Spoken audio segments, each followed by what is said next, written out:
Good evening, everybody. Welcome to the second session about donut economics. The panels that have been co-sponsored by the Let's Talk Science Committee, whom some of you heard last Friday at 11 in the morning, and the Environment Committee, who's responsible for sponsoring tonight. We are fortunate to have with us Adam Pickersgill and two other helpers. I'll talk to you about Adam first. Adam learned about donut economics, this whole idea, and was so enthusiastic about it that he became a founding member of the Seattle Donut Economics Coalition. And he's working with people in this local community to bring the donut to Washington State so we can create a regenerative future together. He previously had worked in big tech and gaming before he transitioned to the civic tech sector. He is passionate about economic justice, sustainable development, and bringing everyone inside the donut. He will explain to us shortly what the donut is. But he will share this presentation with shorter pieces by Zoe Tan and Hannah Lee. Zoe is an investment professional with a focus on sustainability. She's passionate about climate and impact investing with a strong conviction that we should invest in solutions that enable thriving communities and a healthy planet. Zoe is an avid hiker. She told us that she had the opportunity to work remotely, and so she moved out of Chicago quickly to where there are mountains.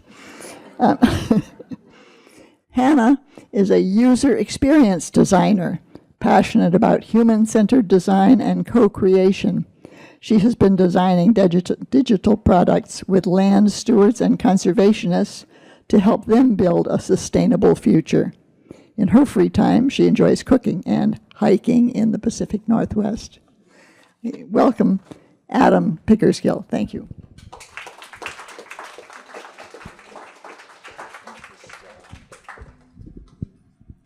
Well, thank you so much, Jean, and thank you to the Environment Committee for sponsoring this event and to the Let's Talk Science Committee for sponsoring us on Friday.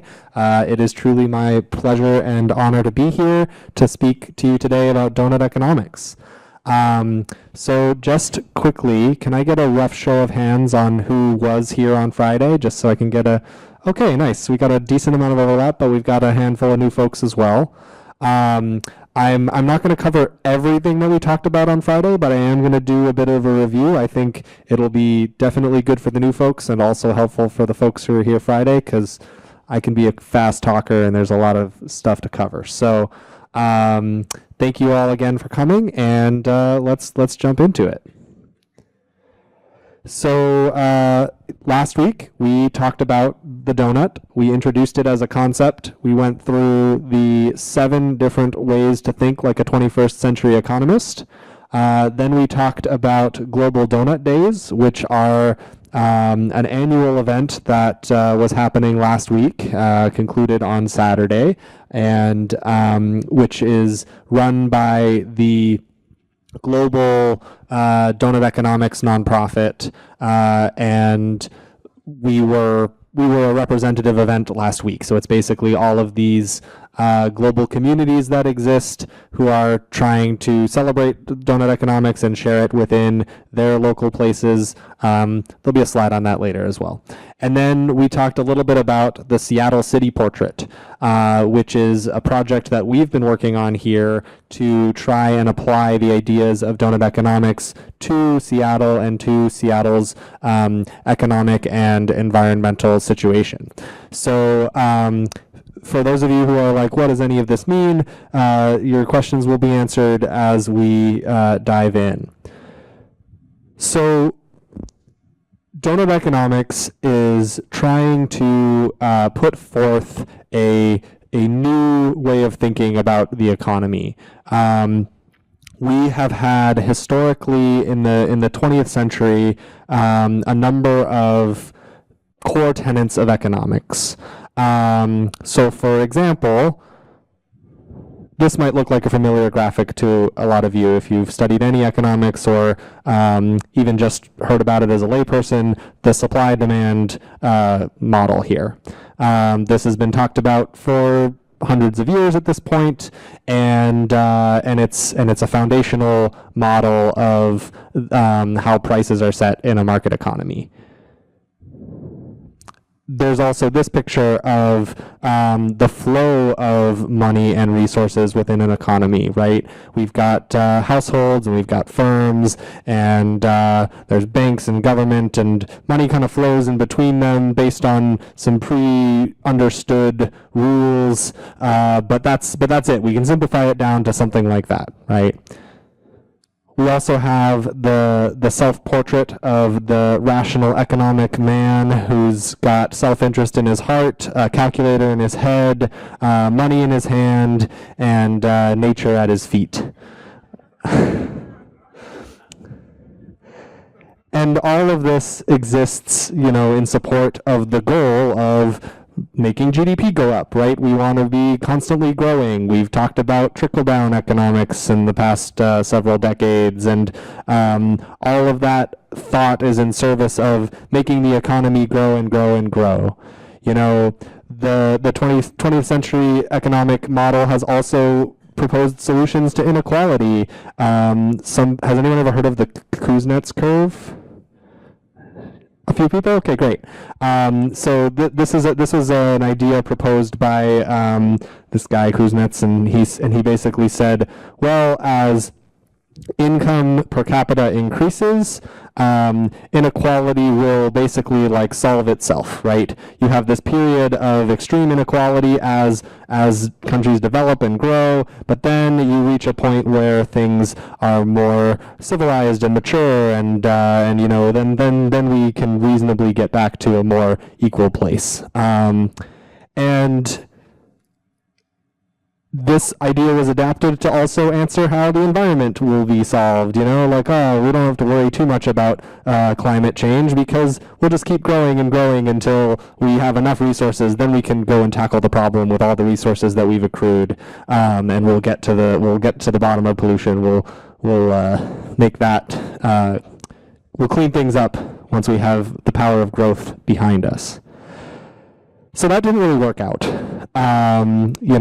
This whole 20th century economic picture and idea led to a financial crisis, the climate breaking down before our very eyes, larger levels of political unrest than we've seen in a long time, and the pandemic was caused by increased interest in growth and expansion into places that arguably should have been conserved.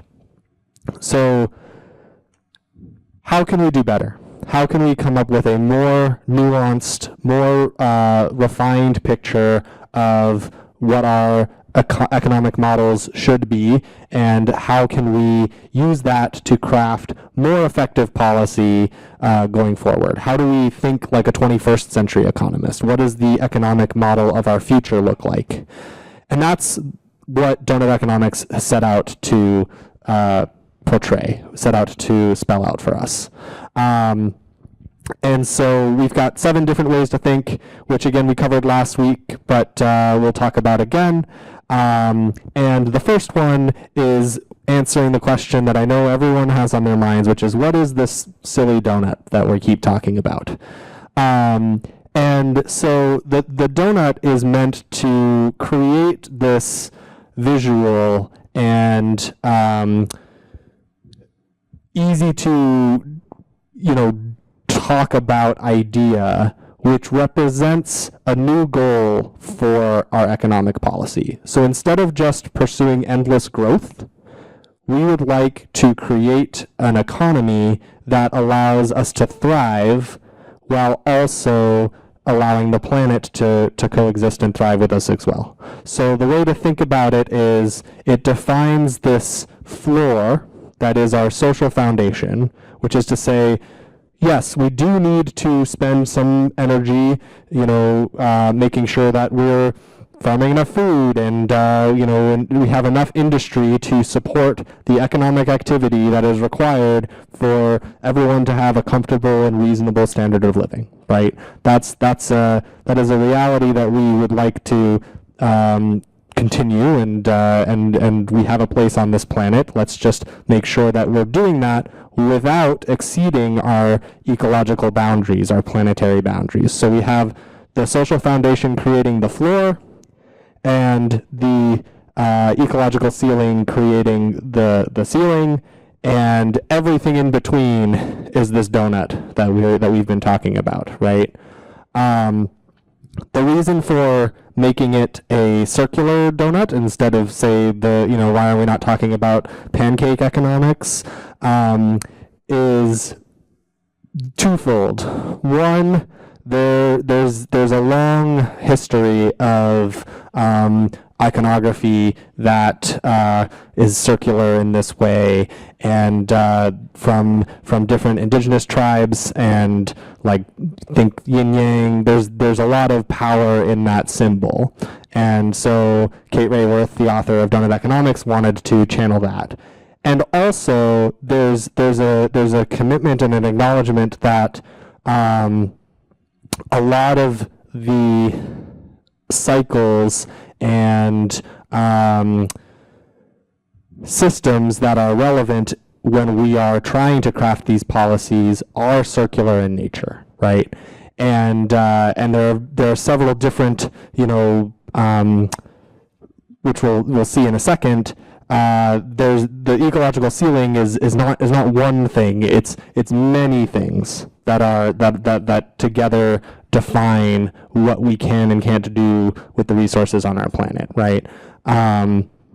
So the donut is meant to be a map and a compass of how we can create an economy that exists within the safe and just space for humanity, doesn't take us past our ecological ceiling to critical planetary degradation, and keeps us outside of critical human deprivation such that everybody has a safe and just social foundation.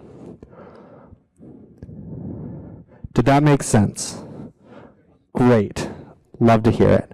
So we're going to move on to the second way to think like a 21st century economist, which, if you think back to the model that we showed earlier with the households and the business and the flows of money, one mistake that Kate thinks 20th century economists have made in that model is that it isn't expansive enough. It doesn't look at the whole picture. It doesn't recognize that the economy is a system that is embedded within our planet, and not only within our planet, but also within our society, right? The economy, a lot of economists like to frame economic concepts as forces of nature beyond human control that will always behave in a very predictable and modelable fashion. And while there are certainly trends that you can model, it's important to remember that it is a very human thing, right? We get to decide how our economy works, not only through the types of laws that we like to pass, but also the norms that we propagate and the cultures that we adopt. So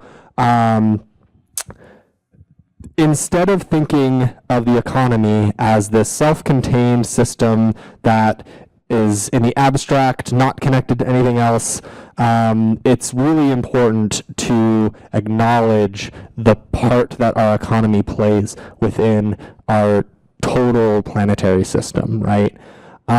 So for example, you see in this diagram, like, solar energy comes in to our planet, which feeds all of our resources at the end of the day, right? Whether it was solar energy that came in billions of years ago and which now created all of our fossil fuels, or current solar energy that we can harvest through solar panels or plants are harvesting or whatever, right? And then eventually all of that turns into heat waste that goes back out into space, or some amount of that, or more of that, depending on how we're running all of the systems in between. Without getting too much into the geological aspects of it, because I know very little about geology,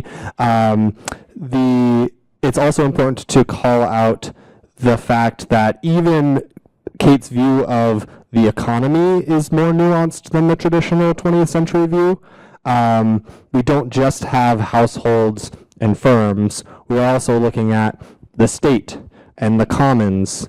Tonight is a wonderful example of the commons in action. We're a volunteer-based group. The Environment Committee is having us today just because we're members of community who want to talk about and share ideas. It's not, we're not here because the calculator in my head is like, I'm going to make money doing this, right? Like this is a communal effort, and these types of efforts are not often modeled very well in traditional economics. They're not part of GDP. They're not valued because there's no dollar amount you can put on them, and that's a blind spot as far as Kate is concerned, and I agree. All right. Yes, and as we can see, there's all these additional components to our society that impact the way our economy is structured. My favorite is how economists often try to remain apolitical. Economics is inherently a political field, and it doesn't need to necessarily be a partisan field, but it is inherently political in the sense that you are analyzing a society of individuals that, we need to make decisions around what we value and what we care about, and whether those are democratic decisions or autocratic decisions just depends on the country you find yourself in, but, I digress. Great. And then these are all the different elements within the planet. All right. So moving on to the third way of thinking like a 21st century economist. So we talked about the rational economic man, and most economic models take this as gospel, that everybody in a market is going to behave in this way, where they are always optimizing exactly what is best for them. They only engage with the market through their dollars. Their dollars are their voting power, and that's how it works, right? And I think we all know that there are just so many counterexamples to that. It's just a very short-sighted way of looking at the way human actors are going to behave in an economic system. In certain contexts, sure, like maybe on Wall Street, you have a lot of people that fit this description. But when you're generalizing to all of humanity, not quite. So the proposed alternative here is to just remember that we are social, adaptable humans, right? We value social reciprocity. We're interdependent. We are not actually good at making like really calculated mental math decisions on the fly to, look at the way that our interest rate of our mortgage is going to calculate over, you get the picture here, right? We make approximations. We build trust in each other to fuel a lot of our economic decisions, and we're dependent on one another, right? None of us are, out here Bear Gryllsing it, man versus wild, just kind of try to survive on our own. We live in a society because we care about each other, and we're better off for it, right? And so our models should reflect that. We should be, the math does get trickier, which is why a lot of the original economists didn't want to think about it. But we've got the data now. We've got the computational power. Let's commit to a more nuanced view of humanity. Which is a great segue into the fourth way to think like a 21st Century Economist, which is that we need to have more of a systems thinking approach. So we talked a little bit about this last week, where systems analysis was a new form of academic research that emerged in the early 70s. And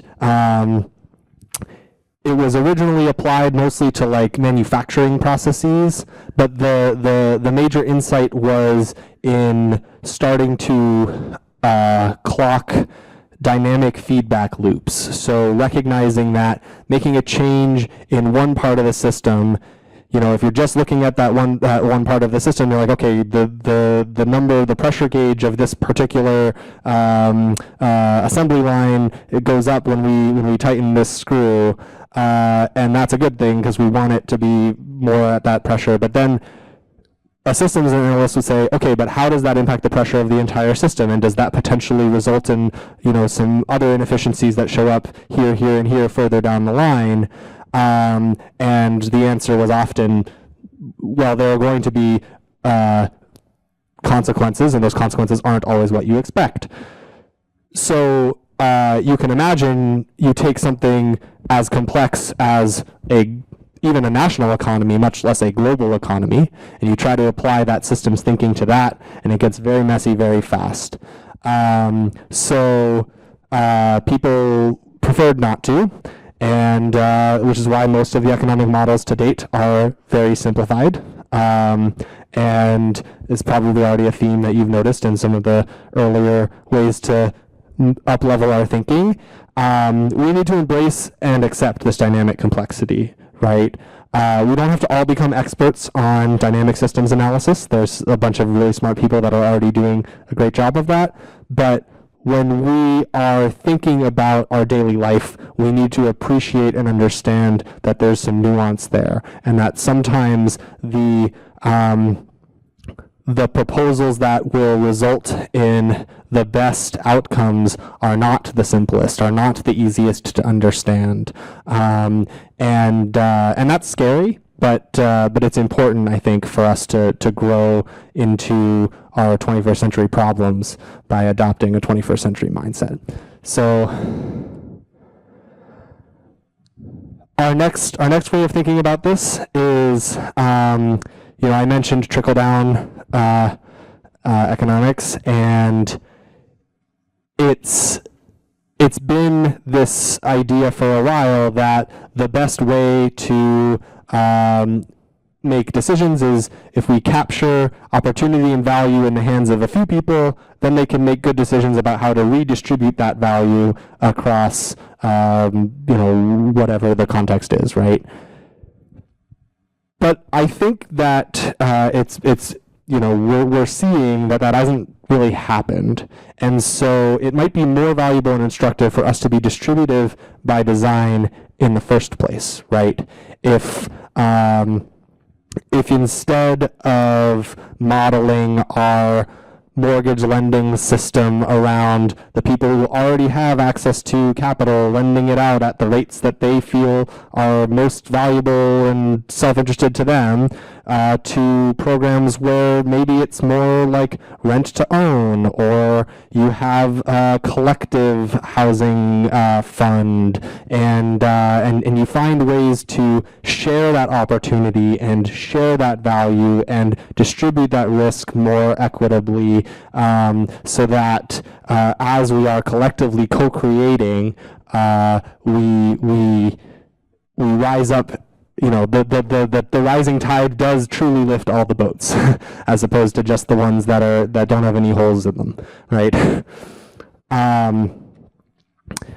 And likewise, we also need to be thinking about the way that our processes are designed in the first place. Our productive industry is designed. So instead of having a degenerative approach where we take resources, we make them into products, we use those products, and then we dispose of those products when their lifetimes are over. We need to be thinking about how we're going to make them so that they can be restored more easily, so that they're using regenerative biological materials. And, this isn't rocket science, right? People who've been working in conservation and environment movements have been talking about this stuff for decades. But I think the valuable and important insight here is that it needs to be internalized on the economic side, right? As we are designing policy around what manufacturing standards look like, for example, how do we balance the economic efficiencies with the regenerative designs? So this brings us to our last new way of thinking like a 21st century economist, after which I'm going to open the floor for questions on this. But we really need to rethink economic growth as a goal in and of itself. So, there's clearly a lot of good that comes from economic growth. We live in a very prosperous nation, and a lot of us enjoy a very comfortable standard of living as a result. However, I think even the most ardent free market evangelists would have to admit that, well, that growth has to stop somewhere. It's just math. There's an asymptote there. So, like, what do we do when we start hitting that asymptote, right? And a lot of people have had a very reactionary response and say, oh, well, we need to actually shrink the economy because we've grown too much and we need to degrow and we need to give up a lot. A lot of you here may have the privilege of remembering Jimmy Carter giving similar addresses about conservation and cutting back and making sure that we, dial our thermostat down. I don't remember that, but I've read about it, and I think one of the things that really resonates with me about donut economics is that it doesn't take that approach. It's not we go from growth to not growth. It's we need to become agnostic about growth and recognize that in some contexts, growth is good. Growth is a valuable tool. In other contexts, it can be harmful. So how do we, instead of devising our policies purely to fuel growth, how do we take a more nuanced approach to assessing whether it's the former or the latter situation? So going from being addicted to growth to being agnostic about growth is an important mindset shift to adopting donut economics. All right, so before we move on to the next slide, are there any questions about what I just covered? I know it was a lot of material, and thank you, Bill, for wandering around with microphones, but does anyone have a question?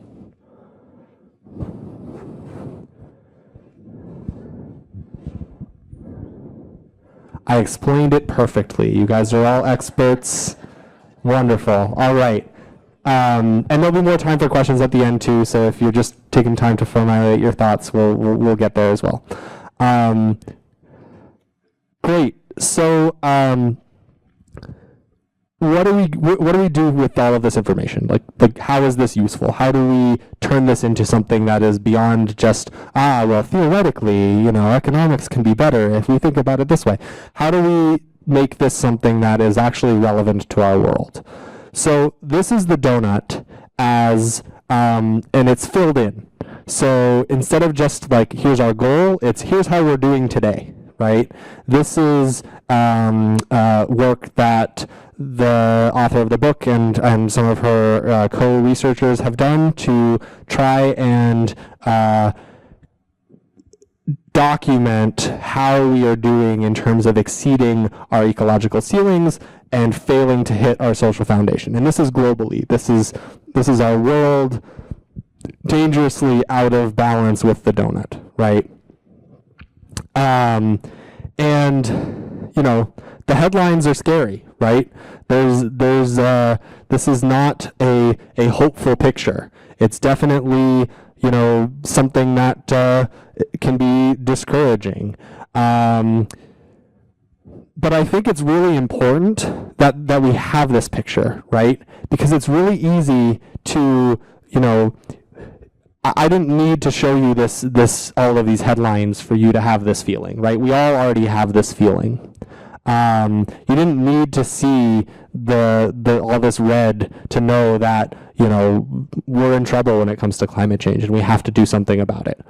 But having this picture helps us to actually make a plan, right? Instead of just having this feeling, this sinking feeling that things are out of balance and, what are we going to do about it? Now we can actually say oh, well, here are the numbers. Here's the degree of biodiversity loss that we're facing, and here's the target that we need to get to for us to be satisfied. Great. Now all of the really smart people who are invested in that field, invested in that space, they've got a North Star to work for. They've got something. They've got a needle to move. And likewise, we look at our food scarcity, right? And we look at water quality and access to healthcare and the degree to which we are using too much fertilizer, right? And once we've defined all of those needles, now all of those fields can go try to move them in the right direction. And donut economics didn't invent that. A lot of these metrics have existed for a long time, but having it all in one picture, I think, is really valuable and really useful. So where do we go from here? And I use we in the very immediate sense. So making change at this scale is a very arduous task, and I say that as someone who's cared a lot about doing that kind of thing, and yet here I am as a volunteer, still only barely doing it, right? So how can we as a community work together to make this type of transformative change? And the good news is the answer is you start small, right? You start within your household, right? How do we do a better job of conserving electricity use? How do we be mindful in the way that we participate in our economy? How do we be fair in the way that we distribute our own wealth that we may or may not have access to, and so on? And then you just slowly expand that. So you talk to your neighbors, you work with the people on your street to make sure that you're building a strong local community that aligns with those values. And I'm truly awed by the community that I've been able to witness here at Horizon House, where you guys are all so engaged and passionate. The number of folks who are here on Friday and today, it's truly inspiring, and I'm really, really excited to be able to talk to y'all. And then you move on to the city and the region, and slowly you build that to the nation, and that's how we can make this grassroots change happen collectively. It's individually impossible to drive systemic change, but it's collectively feasible, right? And the donut is a really interesting tool to find other people who are looking for this same systemic change.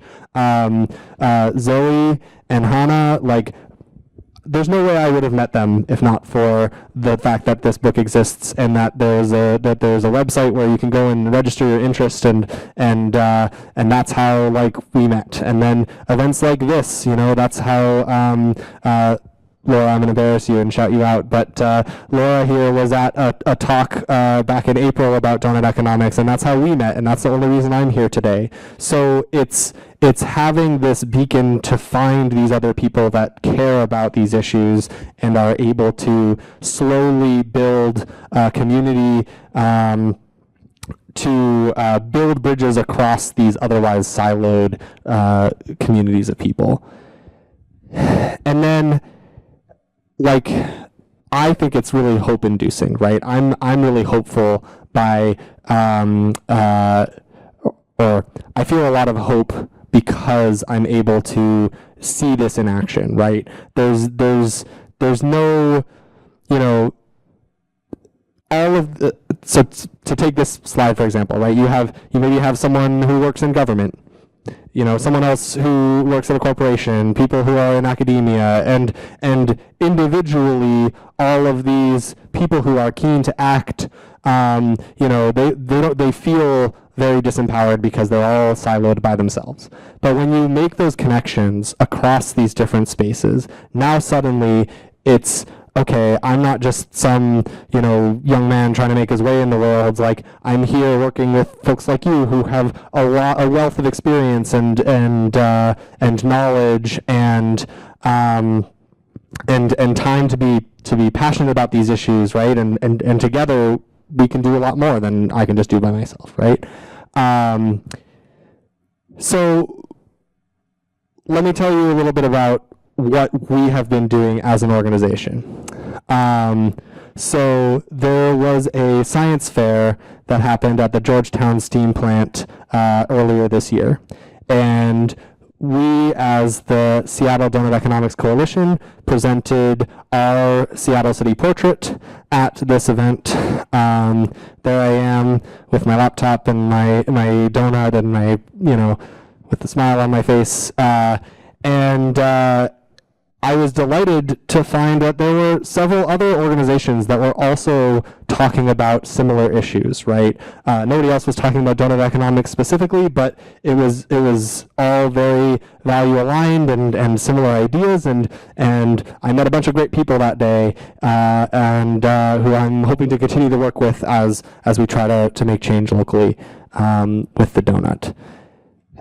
And sure enough, there are all of these different global organizations that are working to try and make the donut a reality in their local places.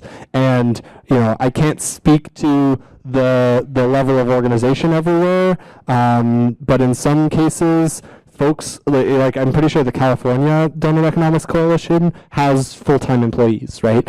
And certainly the Amsterdam Donut Coalition has they've made successful inroads with the city of Amsterdam to adopt some of the ideas of the donut in the way that they craft policy. So,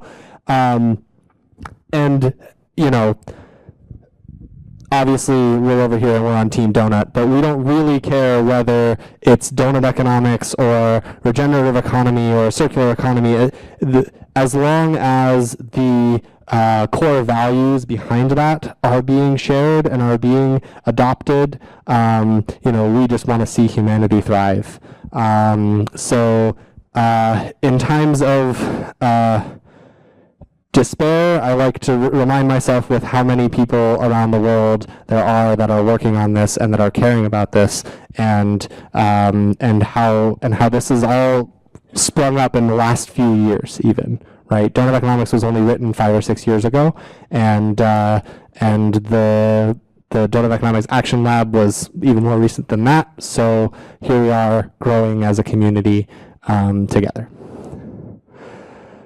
All right, so whether you knew it or not, Horizon House is also participating in pushing the agenda of the donut, in that you all here care about sustainability, and the Environment Committee has done a lot of work to improve the standing of Horizon House in the global picture of sustainability.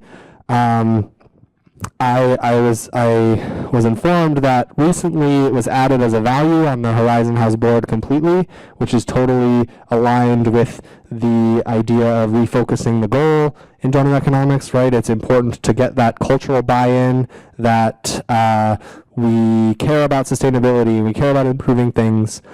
And I heard that there was also a goal of carbon neutrality by 2032, which I like that the goal is neutrality as opposed to necessarily carbon zero, because it recognizes and acknowledges that it's not an austerity situation. We don't have to completely give up carbon. It's just a question of being reasonable about it and finding ways to balance that with our balance our use. And Horizon House is a community-centered is a community, right? And so all of these efforts are inherently community centered, and I really appreciate the thoughtfulness that goes into that and the collective participation that seems to be included as well. I also learned about efforts to improve your energy use through adjustments to the way heating systems work and the HVAC, and the engineers here have been working for the past decade to improve the energy use index and Energy Star score. So as I understand it, and Bill, please correct me if I'm wrong, but the former is measuring how Horizon House compares to other buildings in the country of similar size and similar shape, as it were. And I believe that Horizon House is in the top 10% in the country, which is great. Congratulations on that. That's a wonderful commitment to sustainability, and I think importantly, and of course you all tell me because you're the ones who live here, but from what I hear, it hasn't really been at the cost of sacrificing your comfort, right? We didn't have to take the Jimmy Carter approach in order to get these numbers. We were able to find ways of, innovating and being smart about the way that you set up your systems so that you're getting the most bang for your buck, as it were. And I think that speaks to a broader trend where I think we kind of give up too easily on, this system's been around for however many decades, so like how could it possibly get any better, right? And I think when you take the time to examine some of those, inertial systems, there are all of these opportunities for improvement, and it's just a question of having the will and the time and the money to go in and making those changes. And it's wonderful that the Environment Committee has worked to get those grants to make those changes, and that you have a team of folks who are invested in making those improvements. Similarly, there have been a number of efforts to improve the waste management here at Horizon House. So I don't know all the details of exactly what you guys did, but the results are pretty compelling. You've reduced your landfill collection to every other week, and increased recycling collection so that it's daily, and compost has also, I guess roughly doubled since it's twice a week rather than weekly. So those are all great trends. And last but not least, there's also these efforts underway to reduce auto emissions. I don't think the second one is a reality yet, but I know you're making strides towards it. But finding an energy grant to install some electric car chargers in the garage, creating a car share program to help reduce the use of private automobiles so that people carpool more, and subsidizing taxis, Lyft, Uber, etc. So to reduce the use of personal trips as well. And I think it's great to see Horizon House doing its part, and I wish that more folks would take this example and run with it. So let's give ourselves a quick little round of applause for this. Well done, Horizon House. Yes. So similarly to these small-scale projects that have been undertaken here, there's some hope that can be taken from global or certainly larger scale projects that are also happening, right? You have degenerative landscape degradation, deforestation, but then you also have certain areas where they're committed to restoring the landscape, right? And these projects are not, they're not rocket science, right? We know how to do this. It just takes a commitment to trying it. And likewise, there's there's hope for improved manufacturing processes so that we're not so dead set on linear manufacturing and waste, and we have more room for repair and restoration and recovery of materials. Instead of necessarily having like divisive systems like the housing market, we can create distributive, affordable social housing, like has been done in Vienna in this beautiful building here. And we can also improve our transport systems, though of course, like, as we all know, that's just committing to public transit is not the cure-all. You also got to do it right, and that's true of all of these things. And another thing that I like a lot about donut economics is that it's also an accountability tool, right? Because we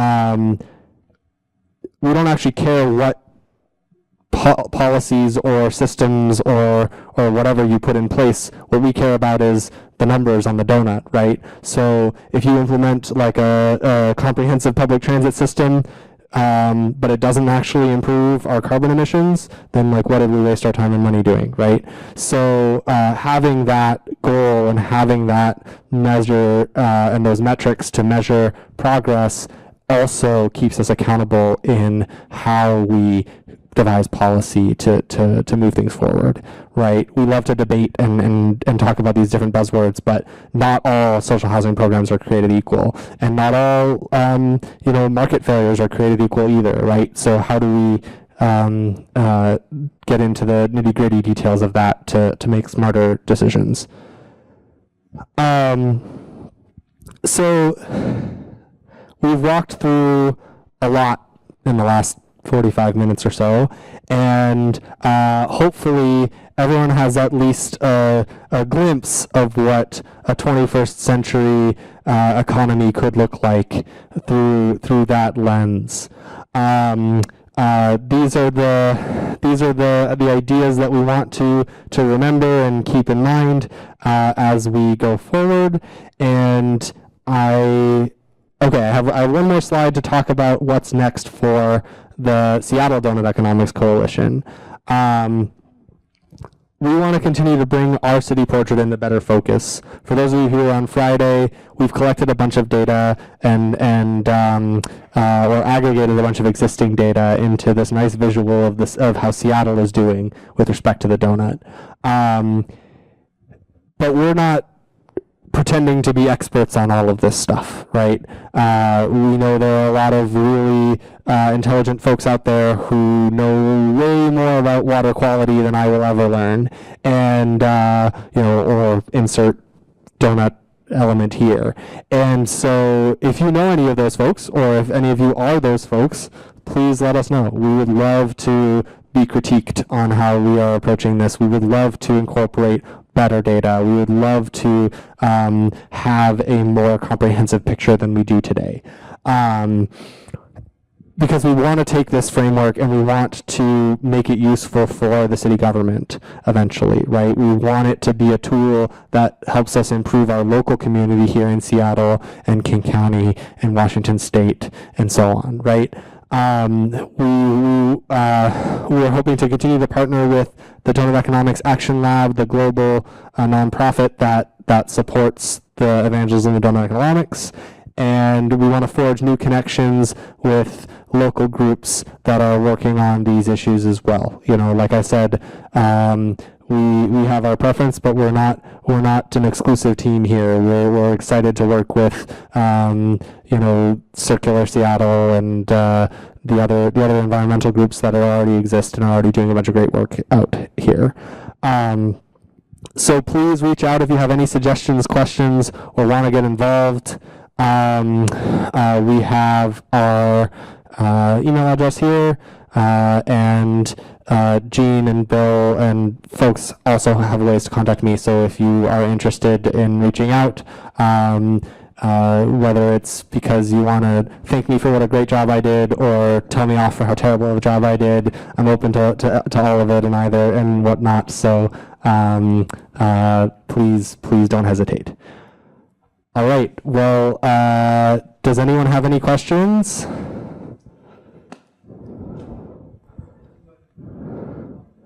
Well, do you guys want to add anything to what I said? Like any corrections to my issue?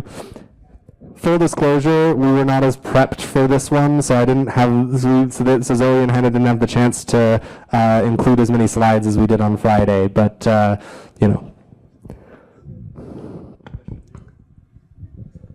We got a question in the back.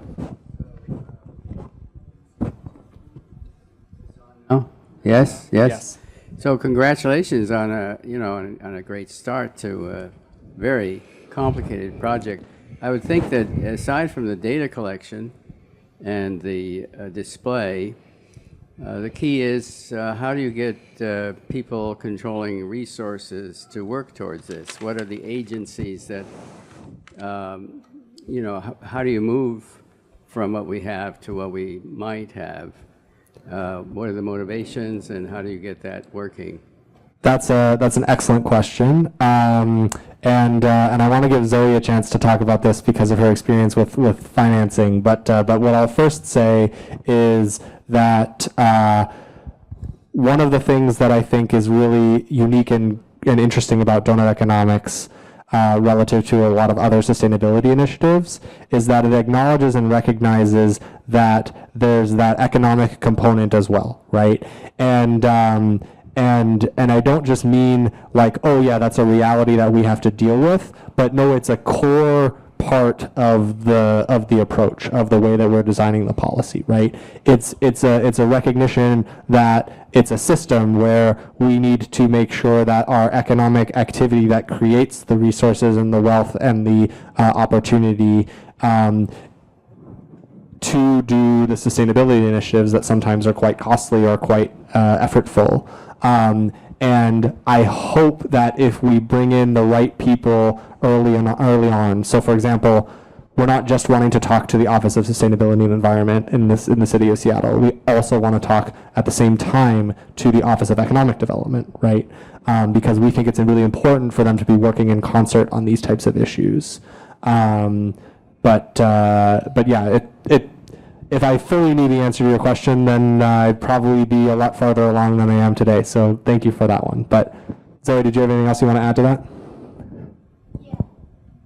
I can quickly add to that.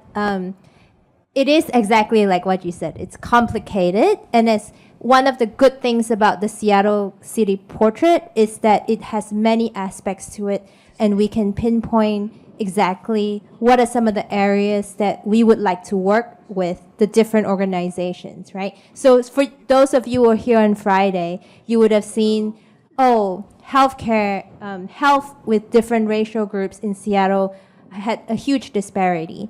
And one of the reasons or correlation we found is health access. So people who do not have a primary doctor, people who do not have health insurance, how can we motivate certain parts of, certain organizations to focus on these areas, right?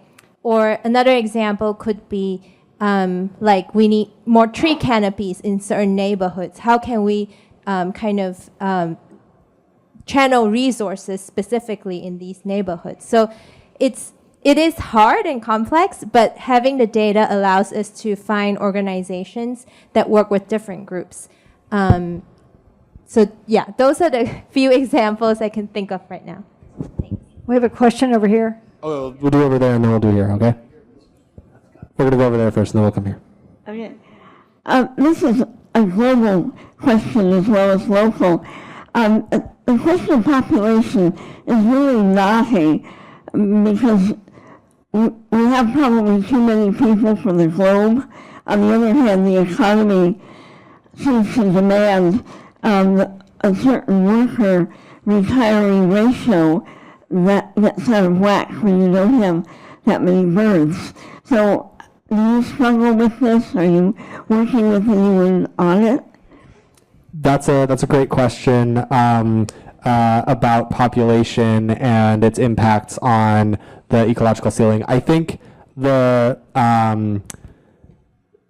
good news is it isn't a linear function in the sense that we have a set of resources, right? And those resources need to be distributed across a population. And certainly if that population grows too much, then, we're not going to have enough per person to achieve that level of social foundation. But I think that historical analyses of economy that focus on population alone don't see a big enough picture. I think that every other person that we add is another mouth to feed, but that's also another person to help solve the problem of there's too many mouths to feed, right? And so as long as we are doing an effective job of keeping an eye on that global barometer issue, and to your point, making sure that there's a distribution of labor that is appropriate across different demographics of people as certain populations get older and retire, making sure that there are enough people who are working to sustain that. But I think it's a perfectly navigable problem. I don't think we're necessarily doing a good job of it yet, but I think we can totally get there with the right analysis. Question up front here. Okay, this is And then we got very, Barry. very exciting. I'm hearing for the second time, but one of the problems you have is this donut idea and everything in the models. It's very, very complicated. I think you need a fairly simple little moniker that you could say, this is what we stand for. And I have a modest suggestion. I'm all ears. As you journey along through life, my friend, whatever be your goal, remember to keep your eye upon the donut and not upon the hole.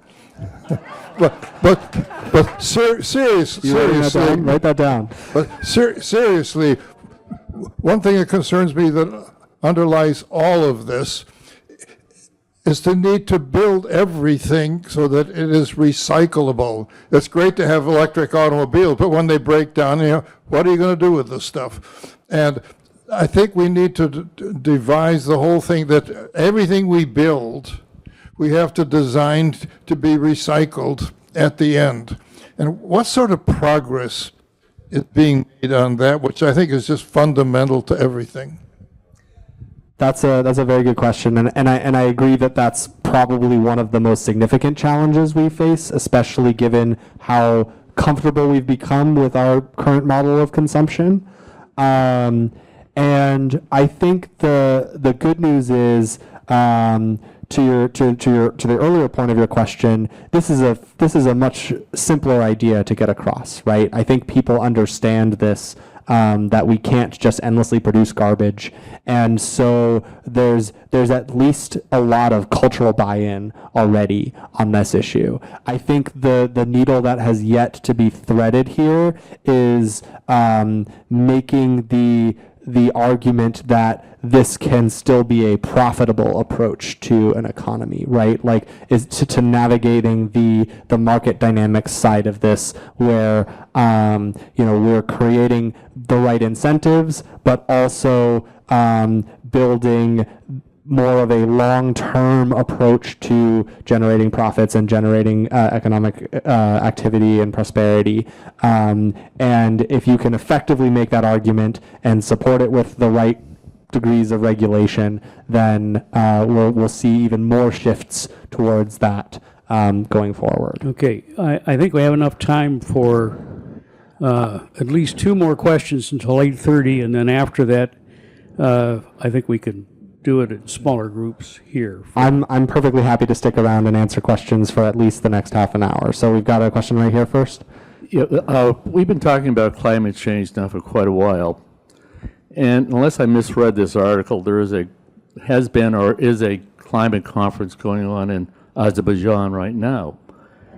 And the three major polluters in the world, governments did not send official representatives. That's China, India, and the U.S. It seems we need to do a lot of work yet in our own country on getting our government representatives to understand climate change. I absolutely agree, and it's part of why I'm in this room today. If you have ideas on how we could be doing that better, I'm all ears, and yeah, I also wish that we were in a much better place.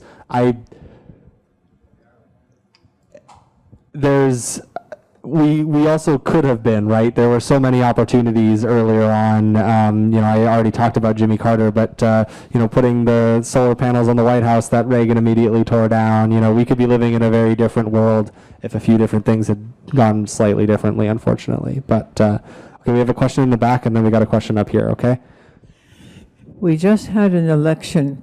What you have presented is predicated on the past. What is going to be happening with this new administration, do you think you are prepared in your analyses, in your programs, in your deviation, for that matter, from what you have achieved so far with what is coming in? So just to make sure I understand your question, you're asking whether the change in administration is going to impact like our plans for how we promote and try to encourage the growth of donut economics. Is that right? Right, and yeah, right. Are you prepared for it? Are you thinking ahead? Are you, well, yes. Yeah, no, it's a good question, and luckily we have modest goals to start, right? And the political and regulatory environment here in Washington State is, I think, a lot more open to this idea than a federal administration, or at least over the next 4 years, might be. So we're gonna definitely walk before we can run, so working with the city and working with the county and working with the state before we worry about the federal government is, I think, where we're at. And while it's very, I don't want to diminish the fear that a lot of Americans are feeling right now. It is true that our daily life is far more impacted by what our local regulators and our local government officials, the policies that exist in the state of Washington. And so similarly, like, we're hoping that we can continue to promote the donut within that environment, before we have to grow up and deal with the bigger problems that exist at the federal level. Does that answer your question? Thank you. Yes. Well, the environmental aspects of this, which you laid out quite well, I think, are all kind of in progress and in the general conversation in the community and the world. But you said at the beginning that things is divisive versus distributive. Now, right now, and more so than ever, the vast majority of actually funds, money, is in the hands of a very few. And these very few are the ones that are doing a lot of the development to get more and more, like AI and things like that. I've seen at least 2 op-eds speaking by people who are working in AI and some of this developable thing, because if it continues to be that the vast majority of the funds and therefore the power exists in a very tiny few of money is power, the recommendation was that you have some other kind of distributive thing, like a monthly stipend for everybody in the United States. That's quite different, and this is actually recommended by some of the AI people. I don't see any other way, given that with AI and stuff you're going to have less jobs and things, that we can anywhere near flatten out the difference between the very rich and everybody else. Thank you so much for that question, because this is, while I of course care about sustainability, what actually drew me to donut economics was this problem. Wealth inequality is the core issue in my heart personally, and it's certainly a difficult one to tackle. You alluded to universal basic income or a similar program as a redistributive policy, and I think that there's certainly some merit to that. the question, what matters is where is that money being distributed from, right? And so we've had politicians talk about wealth taxes. One statistic that I'm always astounded by is, so our total household wealth in the U.S., so this is the collective amount of money that we own as Americans. I'd actually love for someone to guess what that number is. Does anyone have a thought? The total household wealth in the U.S. Total or per capita? Sum total.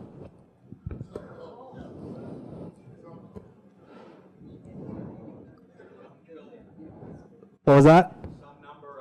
Some number of trillion. Give me, throw out a number. 3 trillion? Okay. It's a lot more than that. It's 153 trillion. And so we talk about, like, people catastrophize about the national debt, which is 30-something trillion these days, which, is only 20% of the total wealth that we have, right? We could pay that off tomorrow if we so chose to. But the math that really interests me in this is 4% of 150 trillion is 6 trillion, or our annual expenditures every year. So a 4% wealth tax could replace all other taxes in the U.S. and start balancing the budget over time, right? That's how preposterously wealthy of a country that we've become. And like, I'm under no illusions that that's going to happen. Certainly not over the next 4 years. But it's a really interesting illustration of how do we get that money into the hands of a more democratic set of people so that we can make smarter decisions with how we spend it collectively. I think Bill's about to play me off, but I'm not to play him off, but I just think we need to break up into smaller groups. Adam said he'd be here for another half hour or so to talk about other people's comments. And so, first of all, I want to thank Adam and Zoe and Hannah. Thank you for coming tonight. They're volunteers. This was all. It's, to me, a very inspiring group. And I thank you all for coming. And please come on up, those of you with questions. And I'm sure Adam would love to talk with you some more. So thank you. thank you so much. Thank you so much. It was a real pleasure being here.